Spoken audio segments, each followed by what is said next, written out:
Compliance to other statutes. CA Meghna Makda. Background. Auditors have regularly come under the scanner of market regulators due to the scams unearthed at large corporates, including financial institutions such as the most recent ones at Infrastructure Leasing and Financial Services, ILANFs, and Dewan Housing Finance Corporation Limited, DHFL.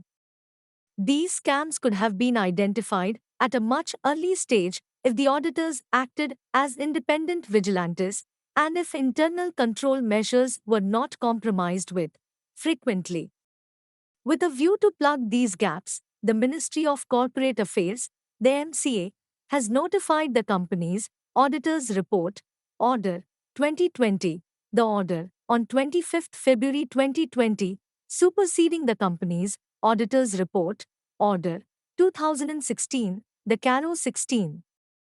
Under this order, every auditor is required to include all matters prescribed therein while preparing the annual audit report of a company.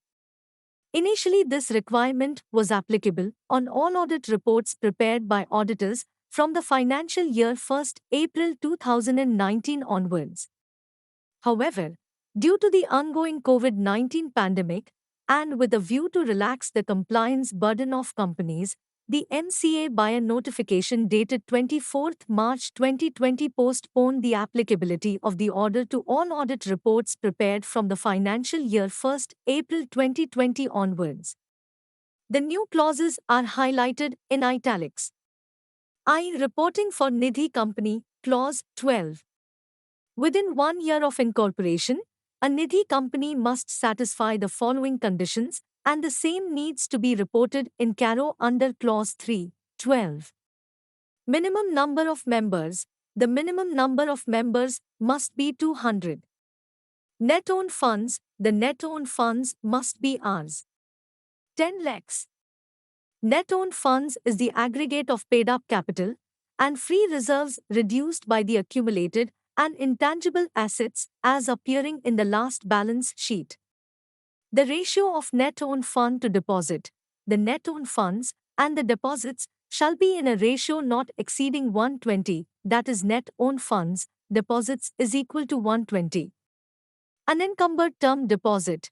Unencumbered term deposits should be not less than 10% of the outstanding deposits, as specified in Rule 14 of Nidhi Rules 2014. Auditor's Certificate. Every Nidhi company is required to have an auditor's certificate certifying whether there has been any default in payment of interest on deposits or repayment thereof for any period, and if so, the details thereof. The auditor should ask the management for computation of deposit liability and net owned fund based on requirement given. This helps him to verify that the ratio of deposit liability to net owned fund based on requirement given. This helps him to verify that the ratio of deposit liability to net owned funds is by the requirements. Comments of the auditor should be based upon a statement provided by management and verification of the same by the auditor. The auditor's certificate shall be annexed to the auditor report of the company. 2. Compliance to RBI NBFC Rules Clause 16. A. Whether the company is required to be registered under Section 45 IA of the Reserve Bank of India Act, 1934, 2 of 1934, and if so, whether the registration has been obtained. Check the financials for the year under consideration. Check if the income from financial asset is 50% or more of its total income, and 2. Financial assets are 50% or more of its total assets. B. Whether the company has conducted any non-banking financial or housing finance activities without a valid certificate of registration, COR, from the Reserve Bank of India as per the Reserve Bank of India Act, 1934. If both the above conditions are fulfilled, or if the company is engaged in housing finance activities, if yes, check if it is registered as an NBFC. If not applicable, report that it is not required to be registered. C. Whether the company is a core investment company, CIC, as defined in the regulations made by the Reserve Bank of India? If so, whether it continues to fulfill the criteria of a CIC, and in case the company is an exempted or unregistered CIC, whether it continues to fulfill such criteria. Check if the criteria as a CIC is fulfilled. If yes, report that it continues to fulfill the criteria. If not, report accordingly. D. Whether the group has more than one CIC as part of the group. If yes, indicate the number of CICs which are part of the group. If more than one CIC companies in the group, report accordingly. 3. Undisclosed income as per Income Tax Act. Reconciliation of Income Tax and Companies Act. Details of any transaction not recorded in the books of accounts that has been surrendered or disclosed as income during the year in the tax assessments. It is in the imperative interest of the management to disclose all the tax filings, assessment orders where an addition is made on the undisclosed income by the assessing officer.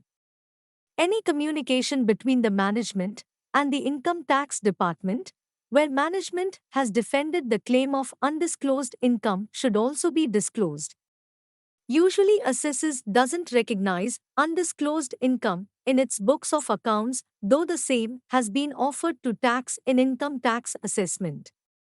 Such assessment may arise mainly on account of survey, search and seizure provision attracted under Income Tax Act, surrender or disclosure under laws related to Benami properties or black money provisions. This clause requires that the auditor will state whether the company had been recognized undisclosed income in its books of accounts if the same has been disclosed in any income tax assessment during the year. Hence, users of auditor's report will be aware of undisclosed incomes of the company. With this regard, a new clause is inserted which requires auditors to report whether previously non-recorded income has been recorded properly based on the outcome of the assessment under Income Tax Act. To conclude, CARO 2020 has ushered a new standard of transparency in reporting the health of an auditee company. Some of the new items included in the auditor's report will also facilitate identification of early warning signals and early reporting of frauds to the Reserve Bank of India. The benefits of the new reporting would outweigh the additional compliance burden.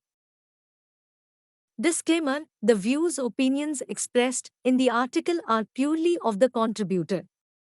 The readers are requested to take proper professional guidance before abiding the views expressed in the update. Association disclaims any liability in connection with the use of the information mentioned in the article.